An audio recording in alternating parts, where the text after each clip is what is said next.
Dear students, today we will discuss about the lesson What is Culture. This is the 8th chapter of your special English class of class 10th. आज हम special English जो आपकी class 10th की है उसका chapter number 8 पढ़ने जा रहे हैं। इसका टाइटल है व्हाट इज़ कल्चर। इसको पंडित जवाहरलाल नेहरू ने लिखा है जो हमारे भारत के प्रथम प्रधानमंत्री थे।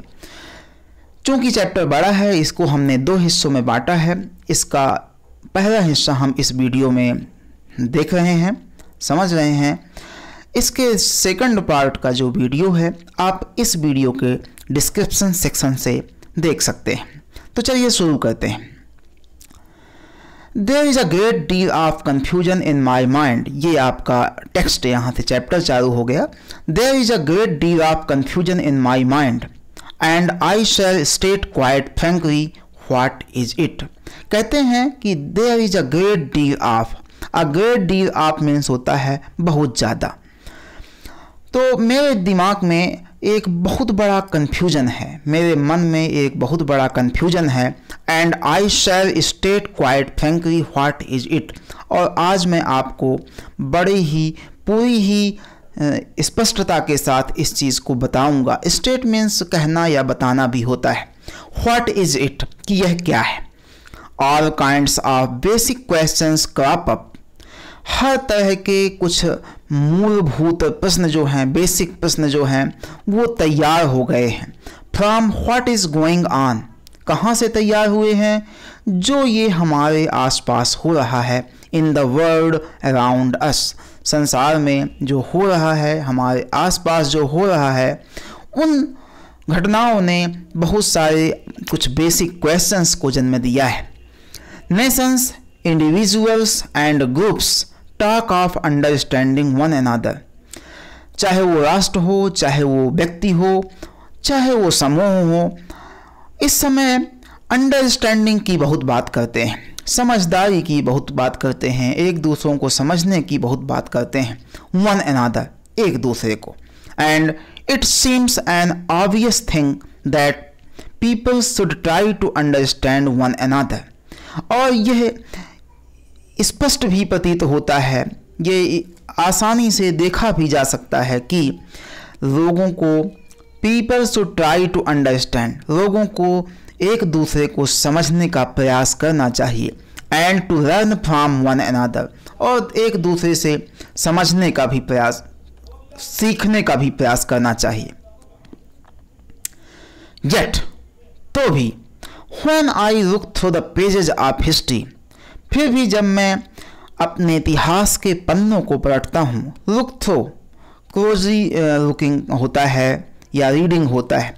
जब हम अपने इतिहास को देखते हैं और स्टडी करंट इवेंट्स, और या तो अभी के वर्तमान की घटनाओं का अध्ययन करता हूँ, आई समटाइम्स फाइंड्स, तो कई बार मैं पाता हूँ कि people who knows one another, लोग जो एक दूसरे को ज़्यादा जानते हैं, क्वेरल मोस्ट, वह ज़्यादा झगड़ते भी हैं। ऐसा कैसे हो सकता है? यहाँ एक वर्ड आया है, आप इसको समझ लीजिएगा। इसको फ्रेजल वर्ब कहते हैं। Look throw. लुक थ्रो का मतलब होता है from beginning to the end, शुरू से लेके अंत तक। ओके, तो यहाँ कहते हैं कि मुझे लगता है कि जो लोग एक दूसरे को ज़्यादा अच्छी तरह से जानते हैं वह ज़्यादा लड़ाई झगड़ा भी करते हैं। Countries which are next door to one another. ऐसे दो देश जो एक दूसरे से बहुत नज़दीक हैं, बहुत पास में हैं, नेबरिंग कंट्रीज हैं, पड़ोसी देश हैं। यहाँ नेक्स्ट डोर का मतलब है कि बिल्कुल नज़दीक हैं, उनके नियर हैं। ऐसे देश जो आपस में बहुत नज़दीक हैं। In Europe and in Asia, चाहे वो एशिया में हो चाहे यूरोप में हो, somehow seem to rub one another up the wrong way। मैं देखता हूँ कि ऐसे देश जो बिल्कुल आपस में पास पास हैं वो भी रब करते रहते हैं, रगड़ते रहते हैं। यहाँ रगड़ने का मतलब है उलझते रहना या झगड़ा करते रहना। कहते हैं कि ऐसे देश भी गलत तरीके से आपस में उलझते रहते हैं। Though they know one another very thoroughly, यद्यपि वे जानते हैं वन अनदर, एक दूसरे को, वेरी थॉरली, बहुत ही कंप्लीटली। थॉरली मीन्स होता है कंप्लीटली। वो लोग अपने एक दूसरे को बड़े अच्छी तरह से जानते हैं, फिर भी वो लोग आपस में, वो देश आपस में लड़ते हैं। 10 इस प्रकार से कहा जा सकता है कि knowledge by itself does not lead to greater cooperation. ज्ञान अपने आप किसी बड़े सहयोग और मित्रता को नहीं दिखा सकता है, नहीं बता सकता है, उसका नेतृत्व नहीं कर सकता है। This is not a new thing, यह कोई नई बात नहीं है। Even the long pages of history, अब ये लॉन्ग पेजेज ऑफ हिस्ट्री का मतलब है हिस्ट्री जो हम अभी तक देख पाए हैं, जितनी हिस्ट्री अभी तक की है। Even the long pages of history, अभी तक का जो इतिहास है, शोज दैट, ये दिखाता है कि, सो दैट दिखाता है कि ये चीज़ है कि ज्ञान जो है किसी भी मित्रता या सहयोग का अपने आप में नेतृत्व नहीं करता है। Has there been something wrong in individual nations और in the approach to this question. कहते हैं कि क्या उस पर्टिकुलर देश में कोई समस्या है, या in the approach to this question, या इस प्रश्न को समझने में, इस प्रश्न को जानने में कोई समस्या है, और इज इट समथिंग एल्स, या तो कोई और वजह है that has not worked as it should have done, जो उस तरीके से काम नहीं की है जैसा उसको करना चाहिए था। When we talk of cultural relations, जब हम सांस्कृतिक संबंधों की बात करते हैं, when we talk, जब हम बात करते हैं cultural relations की, सांस्कृतिक संबंधों की, the question that immediately arises, question, प्रश्न जो तुरंत ही सामने आता है, in my mind, मेरे मस्तिष्क में, is, कि वह ये क्या है, क्वेश्चन क्या है, What exactly is the culture that people talk so much about? कि ये कल्चर होता क्या है, वास्तव में कल्चर क्या है जिसके बारे में लोग बहुत ज़्यादा बात करते हैं। आप जानते होंगे अपने समाज में भी हम लोग बहुत बात करते हैं, तुम्हारे संस्कार ऐसे हैं, हमारे संस्कार ऐसे हैं, हमारी संस्कृति अच्छी है, तुम्हारी खराब है। तो कहते हैं कि आखिर ये कल्चर, आखिर ये संस्कृति है क्या। When I was younger in years, जब मैं छोटा था, I was younger in years मतलब जब मैं बहुत बड़ा नहीं था, I remember reading about German culture, तब मैंने जर्मन कुल्टूर जो वो लोग कहते थे उसके बारे में रीड किया था, पढ़ा था। End of the attempts of the German, और जर्मनी के लोगों के द्वारा जो प्रयास किया गया था, अटेम्प्ट किया गया था, टू स्प्रेड इट, इसको फैलाने का। मैंने जर्मन कल्चर के बारे में पढ़ा है और किस प्रकार से जर्मन पीपल उसको स्प्रेड किए थे, फैलाए थे, उसके प्रयासों को भी मैंने पढ़ा है। By conquest and other means, किस तरह फैलाए थे, बाई कॉन्क्वेस्ट, कॉन्क्वेस्ट मीन्स होता है विजय या जीत, एंड अदर मीन्स और भी दूसरे तरीके से। There was a big war to spread this culture, एक बहुत बड़ा युद्ध हुआ था इस कल्चर को, जिसको हम आज कल्चर कहते हैं, इसको फैलाने के लिए। एंड टू रेसिस्ट इट, और इस पर डटे रहने के लिए। रेसिस्ट मीन्स होता है रिमेन स्ट्रांग, मजबूती के साथ डटे रहना। कहते हैं कि जो जर्मन, आप लोगों ने हिटलर का नाम सुना होगा, तो उनके समय में जो एक कल्चर चालू हुआ था जिसको हम आज कल्चर कहते हैं, इसको फैलाने के लिए बहुत बड़ा युद्ध भी हुआ था, जिसे हम द्वितीय विश्व युद्ध के भी नाम से जानते हैं। Every country and every individual seem to have their peculiar ideas of culture. Every country, हर देश और हर व्यक्ति में कल्चर का कोई ना कोई एक पिक्यूलियर आइडिया या एक खास विचार होता है। कल्चर, पिक्यूलियर मीन्स होता है स्ट्रेंज या स्पेशल, कोई खास आइडिया हर इंडिविजुअल में, हर व्यक्ति में, हर देश के कल्चर में पाया जाता है। When there is a talk about cultural relations, जब हम सांस्कृतिक संबंधों की बात करते हैं, although it is very good in theory, यद्यपि ये चीज़ किताबों में ही अच्छी लगती है, थियोरी मीन्स सिद्धांत होता है, यद्यपि ये चीज़ सिद्धांतों में ही अच्छी होती है, व्हाट एक्चुअली हैपन्स, वास्तव में क्या हो रहा है, क्या होता है, इज़ दैट, वह ये है कि those peculiar ideas come into conflict, ये जो पेक्यूलियर आइडियाज़ होते हैं, ये जो विशेष प्रकार के हर व्यक्ति के हर देश में विचार होते हैं, आइडियाज़ होते हैं, इनसे कॉन्फ्लिक्ट तैयार होता है, संघर्ष तैयार होता है। And instead of leading to friendship, और इस कॉन्फ्लिक्ट के बाद एक मित्रता का नेतृत्व, मित्रता को बढ़ाने के बजाय, इंस्टीड ऑफ मीन्स बजाय, डिस्पाइट, दे लीड टू मोर इस्ट्रेंजमेंट, वो मित्रता को बढ़ाने की बजाय इस्ट्रेंजमेंट यानी अलगाव या सेपरेशन कहते हैं, अलगाव को ज़्यादा बढ़ा देते हैं। कहते हैं कि ये जो पेक्यूलियर आइडियाज़ हैं, ये मित्रता की बजाय शत्रुता को, अलगाव को ज़्यादा बढ़ाते हैं।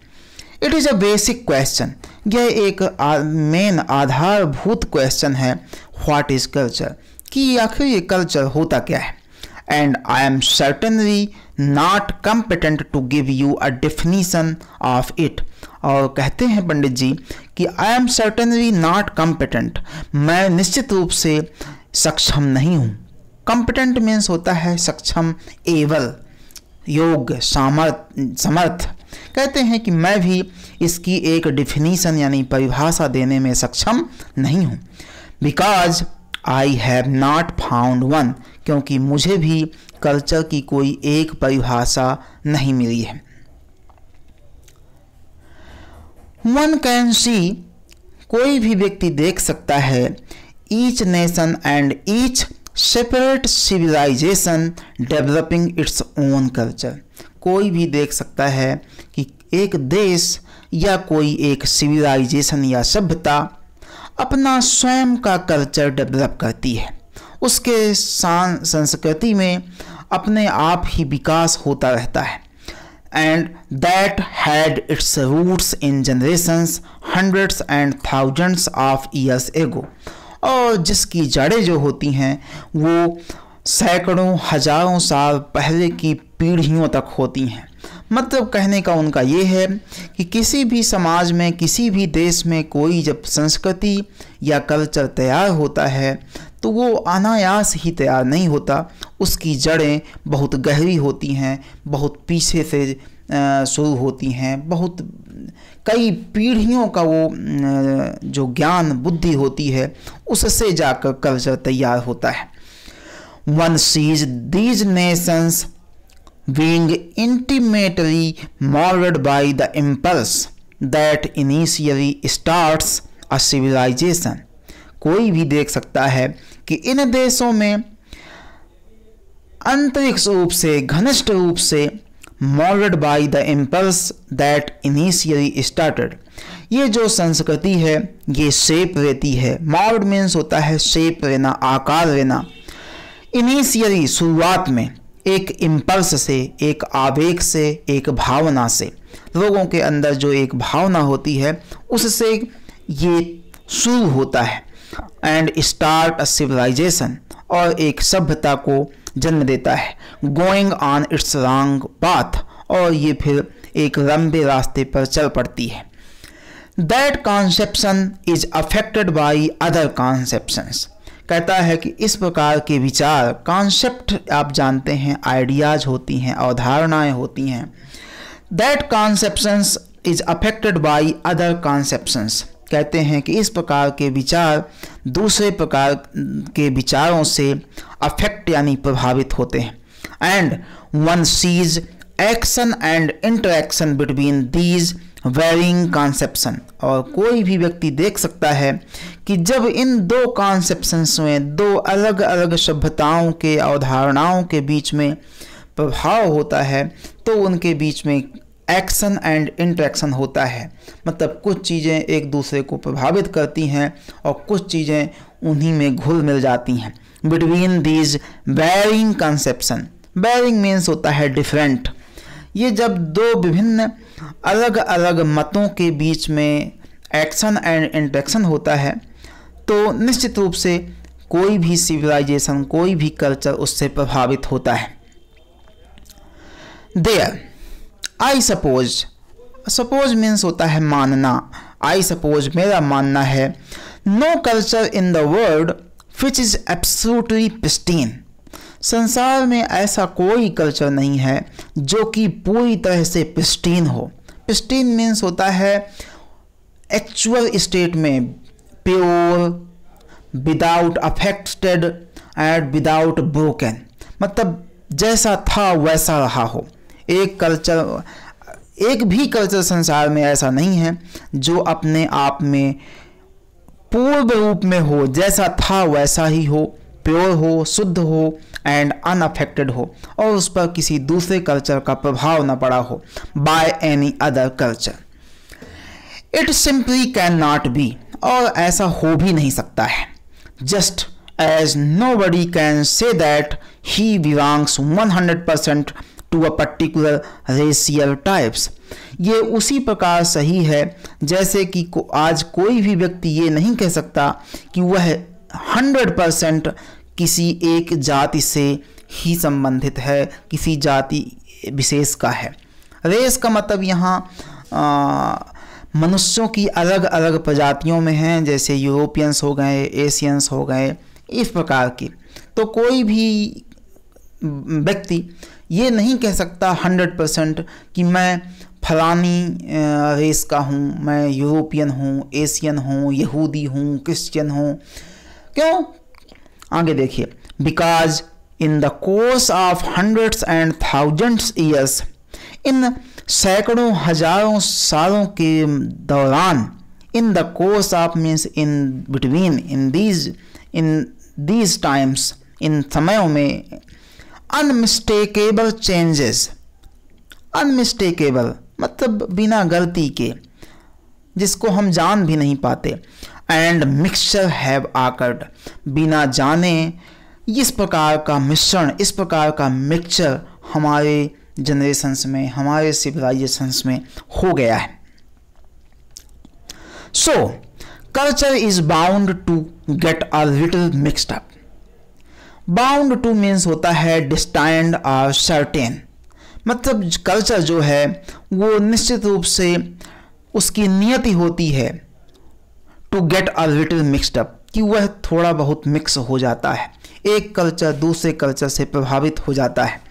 Even though the basic element of a particular national culture remain dominant, भले ही उसमें जो बेसिक एलिमेंट हो किसी खास देश के कल्चर का, उसका प्रभाव, उसका डोमिनेशन ज़्यादा हो, मतलब कोई भी कल्चर होगा वो प्रभावित जरूर होता है, भले ही उसका जो कोर एलिमेंट है, मुख्य गुण है, वो उस देश के कल्चर से प्रभावित हो।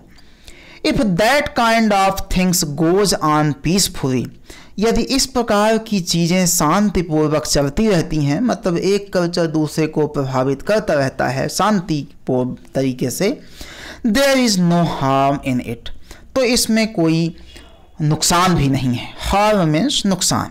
But it often leads to conflict, लेकिन इस प्रकार एक कल्चर दूसरे कल्चर के संपर्क में आता है तो हमेशा अक्सर संघर्ष को जन्म देता है।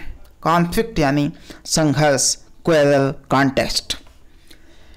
It sometimes lead a group to fear, कई बार किसी एक समूह को ये डर हो जाता है कि their culture is being overwhelmed, कि उसके कल्चर को ओवरवेल्म्ड किया जा रहा है, कुचला जा रहा है, डिस्ट्रॉय किया जा रहा है, बाई व्हाट दे कंसीडर, जिसको वो मानते हैं क्या, टू बी एन आउटसाइड और एलियन इन्फ्लुएंस, जिसको वह बाहरी या परगही, एलियन इन्फ्लुएंस यहाँ एडजेक्टिव के रूप में यूज हुआ है। एलियन मीन्स ऐसी चीज़ें जो हमारे से संबंधित ना हो, जो किसी बाहरी दुनिया की हों। तो वो कहते हैं कई बार किसी समूह के अंदर ये डर कर जाता है कि दूसरे कल्चर के, बाहरी कल्चर के प्रभाव से जो हमारा कल्चर है वो डिस्ट्रॉय हो रहा है, ओवरवेल्म्ड हो रहा है। Then they draw themselves into a shell, और जब उस समूह को ऐसा लगता है कि एक कल्चर हमको प्रभावित कर रहा है, तो वह अपने आप को एक शेल में, एक कमरे में, एक सीमा में बंद कर देते हैं। विच आइसोलेट्स देम, जो उनको अलग कर देता है। आइसोलेट यानी सेपरेट करना, अलग करना। And prevents their thoughts, prevent means रोकना होता है। And prevent their thoughts and ideas going out, और जब वो अपने आप में बंद कर देते हैं, ड्रा कर देते हैं एक शेल में, तो उनके जो थॉट्स हैं, उनके विचार हैं, जो उनके आइडियाज़ हैं, वो बाहर जाना बंद हो जाते हैं। That is an unhealthy situation, और यही एक अनहेल्दी सिचुएशन है, खराब स्थिति है। बिकॉज इन एनी मैटर, किसी भी मामले में, and much more so in what might be called a cultural matter, और सबसे ज़्यादा उसकी जिसकी हम बात कर रहे हैं, कल्चरल मैटर, सांस्कृतिक मामलों में, stagnation is the worst possible thing. जो रुकावट होती है, एक जगह स्थिर हो जाना होता है, वो सबसे खराब स्थिति होती है। स्टैग्नेशन मीन्स होता है नॉट फ्लोइंग, ऐसी चीज़ जो बहना बंद कर दे, चाहे वो पानी हो, चाहे आपके विचार हों। तो कहते हैं पंडित जवाहरलाल नेहरू जी कि आपके विचार अगर एक जगह संकुचित हो गए हैं तो ये सबसे खराब चीज़ है। Culture if it has any value, culture में, संस्कृति में यदि किसी प्रकार का गुण है, must have a certain depth, तो निश्चित रूप से उसमें एक निश्चित गहराई भी होती है। डेप्थ मीन्स होता है डीपनेस या गहराई। It must also have a certain dynamic characters, और इसमें अगर गहराई है, गहराई होनी चाहिए, तो उसमें एक डायनामिक कैरेक्टर भी होना चाहिए। ये डायनामिक क्या होता है? डायनामिक मीन्स होता है जिसमें आसानी से बदलाव हो सके, चेंज हो सके। तो कहते हैं कि एक कल्चर में निश्चित रूप से एक डेप्थ होनी चाहिए, एक गहराई होना चाहिए, उसका कोई बैकग्राउंड होना चाहिए, और उसमें बदलाव करने की क्षमता भी, बदलाव करने का कैरेक्टर यानी गुण भी होना चाहिए। आफ्टर ऑल, कुल मिलाकर culture depends on a vast number of factors. कुल मिलाकर ये कह सकते हैं कि जो कल्चर है, जो संस्कृति है, ये विस्तृत तथ्यों पर, विस्तृत मामलों पर निर्भर करती है, बहुत सारी चीज़ों पर निर्भर करती है। वास्ट मीन्स होता है बहुत बड़े, व्यापक, बहुत सारे नंबर्स पर, बहुत सारी चीज़ों पर डिपेंड होती है culture.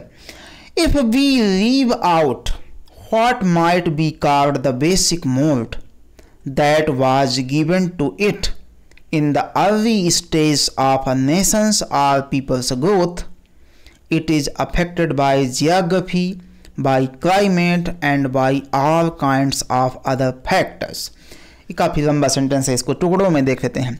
If we leave out what might be called the basic mold, यदि हम अपने शुरुआती आकार को छोड़कर आगे बढ़ते हैं, that was given to it in the early stage of nations or people's growth, जब हम अपने कल्चर के शुरुआती दौर को छोड़कर आगे बढ़ते हैं, जिसको जो किसी देश या किसी व्यक्ति की ग्रोथ का, उसके विकास का एक शुरुआती चरण होता है, it is affected by geography, तब फिर वो शुरुआती चरण से गुजरने के बाद जियोग्राफी से, उस भूभाग से भी प्रभावित होता है।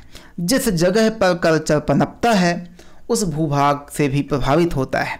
बाई क्लाइमेट, वहाँ के जलवायु से प्रभावित होता है। And by all kinds of other factors, और बाकी कई चीज़ों पर भी से भी प्रभावित होता है। मतलब शुरुआत होने के बाद कई सारी चीज़ें कल्चर को मॉल्ड करने में, कल्चर को बनाने में अपना योगदान देती हैं। द कल्चर ऑफ अरेबिया यानी अरब देशों का जो कल्चर है is intimately governed by the geography, घनिष्ठ रूप से, क्लोजली इसको कह सकते हैं, गवर्न्ड बाय जियोग्राफी। मतलब अरब के लोगों का जो कल्चर है वो बहुत ज़्यादा उनके भूभाग, उनके भूगोल से प्रभावित है। And the deserts of Arabia, और वहाँ के रेगिस्तानों से प्रभावित है। Because it grew up there, क्यों? क्योंकि ये वहाँ पैदा ही हुआ है। अरब देशों का जो कल्चर है, चूँकि उसी प्रकार की जलवायु, उसी प्रकार के डेजर्ट्स में पनपा है, तो उसमें उस चीज़ का प्रभाव ज़्यादा दिखता है। ऑब्वियसली, स्पष्ट रूप से कह सकते हैं, the culture of India in the old days was affected greatly. Bharat के पुराने दिनों में जो कल्चर था वो बहुत ज़्यादा प्रभावित हुआ है। अफेक्टेड ग्रेटली, बहुत ज़्यादा प्रभावित हुआ है। As we see in our own literature, जैसा कि हम अपने स्वयं के लिटरेचर में यानी साहित्य में देख सकते हैं। बाय द हिमालयाज, वो हिमालय से प्रभावित हुआ है। द फॉरेस्ट्स, उसमें जंगलों का भी प्रभाव दिखता है। And the great reverse of India, और उसमें भारत की महान नदियों का भी प्रभाव दिखता है। एमंग अदर थिंग्स, और भी कई चीज़ों के साथ साथ। मतलब जो भारत का कल्चर है वो वहाँ के लिटरेचर, वहाँ के हिमालय, वहाँ की नदियाँ और भी कई सारी चीज़ों से प्रभावित हुआ है। It was natural growth from the soil, और ये जो चीज़ है वो प्रकृति के गोद से सामान्य वृद्धि है। Of the various domains of cultures, अब यहाँ बताते हैं कि कल्चर का कोई एक ही आयाम नहीं होता, कल्चर के कई हिस्से होते हैं। Of the various domains of culture, culture के विभिन्न आयामों में, लाइक आर्किटेक्चर, जैसा कि हम कला कह सकते हैं, म्यूजिक, साहित्य, and two men mix together, और इनमें दो या दो से ज़्यादा चीज़ें मिक्स भी हो सकती हैं। As they often did and produce a happy combination, और ऐसा हुआ भी है कि इन डोमेन्स में से कोई भी दो चीज़ें आपस में मिलकर एक नया कम्बिनेशन बनाती हैं, एक नया सहसंबंध बनाती हैं, और वो जो सहसंबंध है वो एक अच्छा सहसंबंध होता है। But where there is an attempt to improve something or the other which does not naturally grow and mold itself without uprooting itself, इसको पहले समझते हैं। लेकिन जब एक ऐसा प्रयास होता है, जब हम अपने कल्चर को इम्प्रूव करने का प्रयास करते हैं या कि अदर दूसरी चीज़ों को इम्प्रूव करने का प्रयास करते हैं, which does not naturally grow, जो कि प्राकृतिक तरीके से तैयार नहीं होते हैं, एंड मोल्ड इटसेल्फ, और प्राकृतिक तरीके से अपने आप को बदलती नहीं है, विदाउट अपरूटिंग इटसेल्फ, अपने आप को बिना बदलवाए, बिना बदलाव किए, कॉन्फ्लिक्ट इनएविटेबली अराइज, तो इन परिस्थितियों में संघर्ष निश्चित रूप से जन्म लेता है। कहने का मतलब ये है कि अगर कोई कल्चर नेचुरली ग्रो कर रहा है तो उसमें कॉन्फ्लिक्ट नहीं होता है, लेकिन यदि हम उसको अपरूट करके, उसको उसके मूल स्वभाव को बदल कर और उसमें एक इम्प्रूवमेंट का प्रयास करते हैं, उन्नति का प्रयास करते हैं, उसमें सुधार का प्रयास करते हैं, तो ऐसी स्थितियों में कॉन्फ्लिक्ट यानी संघर्ष तैयार होता है। Then also comes something which to my mind is basically opposed to all ideas of culture। उसके बाद कोई एक ऐसी चीज़ मेरे दिमाग में आती है जो कि कल्चर के सारे आइडियाज़ को अपोज करती है, विरोध करती है। And that is the isolation of the mind, और ये चीज़ कौन सी है? वो है मनुष्य के मन का अलगाव, isolation of the mind. And the deliberate setting up of the mind to other influence, और जानबूझकर अपने मस्तिष्क को सेट कर देना, बंद कर देना, ताकि दूसरों का प्रभाव ना पड़े। अदर इन्फ्लुएंस, इन्फ्लुएंस यानी प्रभाव। अगर कोई भी व्यक्ति अपने मन को बंद कर देता है कि हमारे दूसरे कल्चर का हमारे ऊपर प्रभाव ना पड़े, तो ये बहुत बड़ा एक अपोजिशन है और एक गलत विचार है। My own view of India's history is that, India की हिस्ट्री के बारे में, भारत के इतिहास के बारे में मेरा एक विचार है कि we can almost measure the growth, हम लगभग अपने देश की प्रगति को नाप सकते हैं, and the advance of India, और भारत की उन्नति को भी नाप सकते हैं, and the decline of India, और भारत के पतन को भी नाप सकते हैं, by relating them to the periods when India had her mind open to the outside world and when she wanted to close it. हम इन चीज़ों को नाप सकते हैं जब भारत अपने माइंड को ओपन रखा तो भारत में ग्रोथ हुई, एडवांसमेंट हुई, और जब उसने अपने आप को क्लोज कर दिया तो उसमें डिक्लाइन यानी पतन होने लगा। The more she closed it up, जितना ज़्यादा भारत ने अपने आप को बंद किया, the more static she became, यह उतना ही स्थिर हो गया। स्टैटिक मीन्स होता है बदलाव ना होना, एक ही जगह ठहर जाना। Life whether of the individual, group, nation और सोसाइटी, जिंदगी चाहे किसी व्यक्ति की हो, समूह की हो, देश की हो या सोसाइटी की हो, इज इसेंशियली अ डायनामिक, उसको अनिवार्य रूप से डायनामिक होना चाहिए, चेंजिंग होना चाहिए, चेंजिंग, ग्रोइंग थिंग्स, और उसमें बढ़ोतरी होना चाहिए। व्हाट एवर इट्स स्टॉप्स, इनमें से जो भी रुक जाता है, द ग्रोथ आल्सो इंजर्स, तो उसकी उसकी विकास को भी चोट पहुंचती है। इट एंड अंडरमाइंस इट, और उसको ये कमतर भी करता है। अंडरमाइन, अंडरमाइन मीन्स कमज़ोर करना या वीकन करना। We have had great religions and they have had enormous effect on humanity। पंडित जी कहते हैं कि हमारे देश में बड़े बड़े धर्म हुए हैं और उनका मानव समाज पर, ह्यूमैनिटी मानव समाज पर एक गहरा प्रभाव भी, बड़ा प्रभाव भी हुआ है। enormous मीन्स होता है बिग। yet फिर भी, if I am to say so with all respect, यदि मैं पूरे आदर के साथ ये कहूँ, without meaning any ill to any person, बिना किसी व्यक्ति की भावनाओं को चोट पहुँचाए, इल इफेक्ट मीन्स होता है बुरा प्रभाव। दोज वेरी रिलीजन्स, ये ऊपर बताए गए जो रिलीजन हैं, धर्म हैं, इन द मेजर मापन में, that they made the mind of man static, ऐसा लगता है कि इन धर्मों ने मनुष्य के मस्तिष्क को रोक दिया है, स्टैटिक कर दिया है, स्थायी कर दिया है, स्थिर कर दिया है।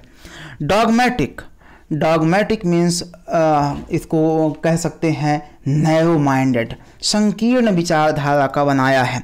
एंड बिगटेड, और कट्टर बनाया है। बिगटेड मीन्स कट्टर होता है। Have had to my mind an evil effect, और मेरे विचार से ये चीज़ एक बुरी है, ये बुरा प्रभाव है, इविल इफेक्ट है, ये खराब प्रभाव है।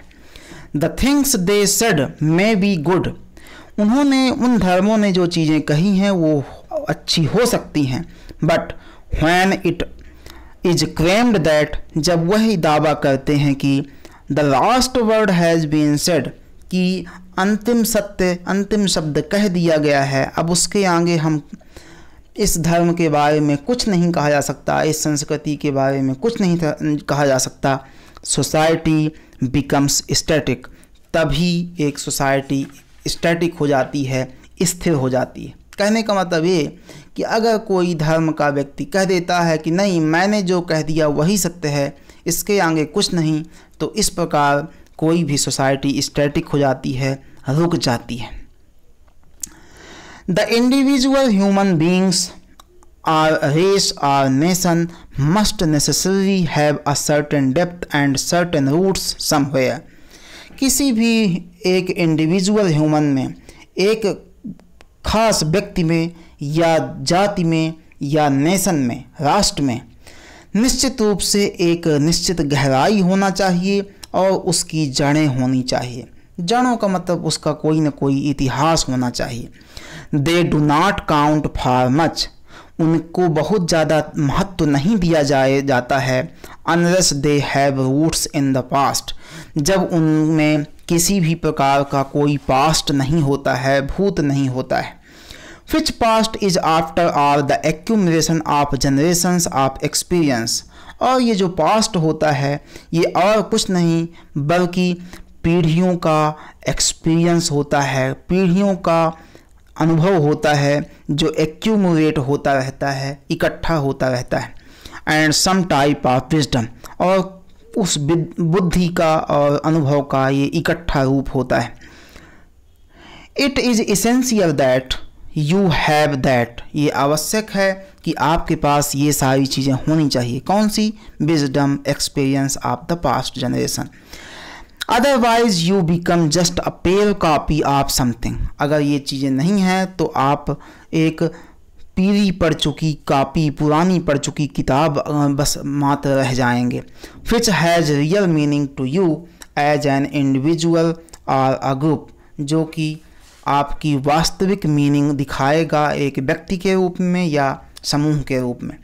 ऑन द अदर हैंड, दूसरी तरफ, one can not live in the roots alone, एक व्यक्ति केवल अपने पास्ट पर भी निर्भर नहीं रह सकता है। कोई भी व्यक्ति अपने अतीत को ही देखकर आगे नहीं बढ़ सकता है, ये कहते हैं। इवन रूट्स विदर्ड, यहाँ तक कि जो रूट्स होती हैं वो भी विदर्ड हो जाती हैं, मुरझा जाती हैं। Unless they come out in the sun, यदि वह सन में, सूर्य के प्रकाश में नहीं आती हैं। एंड द फ्री एयर, और फ्री एयर में यानी ताज़ी हवा में आप नहीं आती हैं। Only then can the roots give you sustenance, अगर वो बाहर आती हैं तभी जो जड़ है वो आपको सस्टेनेंस दे सकती है, सपोर्ट दे सकती है, सहारा दे सकती है। Only then can there be a branching out and flowering, जब वो बाहर आएगी जड़ तभी उसमें ब्रांचिंग होगी, तभी उसमें फूल लगेंगे। ब्रांचिंग में शाखाएँ आएंगी। मतलब कोई भी कल्चर अपने अतीत पर ही नहीं रह सकता है, उसको बाहर आना पड़ेगा, बाहर के समाज में, बाहर के जलवायु में, बाहर के कल्चर्स के साथ घुलना मिलना पड़ेगा। How then are you to balance these two essential factors, बताइए आप इन दो चीज़ों पर कैसे बैलेंस करेंगे, कैसे संतुलन बनाएंगे कि हम पास्ट में रहें या कि बाहर आएं। इट इज़ वेरी डिफ़िकल्ट, ये बहुत कठिन कार्य है। Because some people think a great deal about the flowers, क्योंकि बहुत सारे लोग ऐसे हैं जो कि केवल फ्लावर्स का यानी आगे का देखते हैं। एंड द लीव्स, और उसकी पत्तियों को, मतलब कोई भी व्यक्ति, कुछ ऐसे व्यक्ति हैं जो फूल पत्तों पर ज़्यादा ध्यान देते हैं। ऑन द ब्रांचेस, अपनी शाखाओं के। Forgetting that they only flourish because there is a stout root to sustain them, वो ये भूल जाते हैं कि उनके फलने फूलने, फ्लरिश मीन्स होता है उन्नति करने, फलने फूलने के पीछे एक मजबूत, स्टाउट मीन्स मोटी होता है, मोटी जो रूट है, जड़ है, वो उनको सस्टेन कर रही है, उनको सहारा दे रही है। मतलब कहने का कि कई लोग ये सोचते हैं कि नहीं, भविष्य भूतकाल में जो हुआ सो हुआ, हम आगे बस रहेंगे, आगे बस देखेंगे, तो ऐसे व्यक्ति भी बहुत ज़्यादा सफल नहीं होते। Other things so much of the roots, और कुछ लोग ऐसे होते हैं वो फल पत्ती को छोड़कर केवल रूट पर यानी अपने भूत पर ही ज़्यादा जोर देते हैं। दैट नो फ्लावर्स और लीव्स और ब्रांचेज आर लेफ्ट, और इतना ज़्यादा अपने भूत पर, अपने रूट पर ध्यान देते हैं कि उनमें फूल, पत्ती और शाखाएं बचते ही नहीं हैं। There is only a thick stem somewhere, और बचता क्या है? एक थिक यानी मोटा सा एक तना बस बचता है कहीं। सो द क्वेश्चन इज, तो प्रश्न होता है कि how one is to achieve a balance, कोई भी व्यक्ति इन दोनों स्थितियों में बैलेंस कैसे बनाए।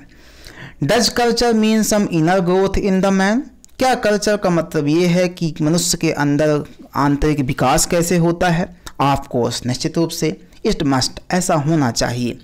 Does it mean the way he behaves to other, क्या इसका मतलब ये है कि कोई व्यक्ति किसी से व्यवहार कैसे करता है। सर्टेनली इट मस्ट, हाँ ये भी सही है। Does it mean the capacity to understand to other persons, क्या इसका मतलब ये है कि हम दूसरे को कितना अच्छे से समझ सकते हैं, हमारे अंदर कैपेसिटी कितनी है। आई सपोज सो, मैं भी मानता हूँ कि ऐसा होना चाहिए। Does it mean the capacity to make yourself understood by the other person, क्या इसका मतलब ये है कि आपके अंदर कितनी शक्ति है अपने आप को दूसरे को समझाने को। आई सपोज सो, मैं ये भी मानता हूँ। इट मीन्स ऑल दैट, इनका मतलब जो कल्चर है, ये जो कल्चर है इनमें ये सब होता है। इनर ग्रोथ होनी चाहिए, बिहेवियर अच्छा होना चाहिए, कैपेसिटी टू अंडरस्टैंड होनी चाहिए और अपनी बातों को दूसरों को समझाने की भी क्षमता होनी चाहिए। इस प्रकार से इस वीडियो का, इस चैप्टर का पहला पार्ट समाप्त होता है। अगले पार्ट के लिए हम मिलेंगे एक अगले वीडियो में। तब तक के लिए आप सभी का शुक्रिया। अगले पार्ट की वीडियो आपको डिस्क्रिप्शन सेक्शन में मिल जाएगी। धन्यवाद।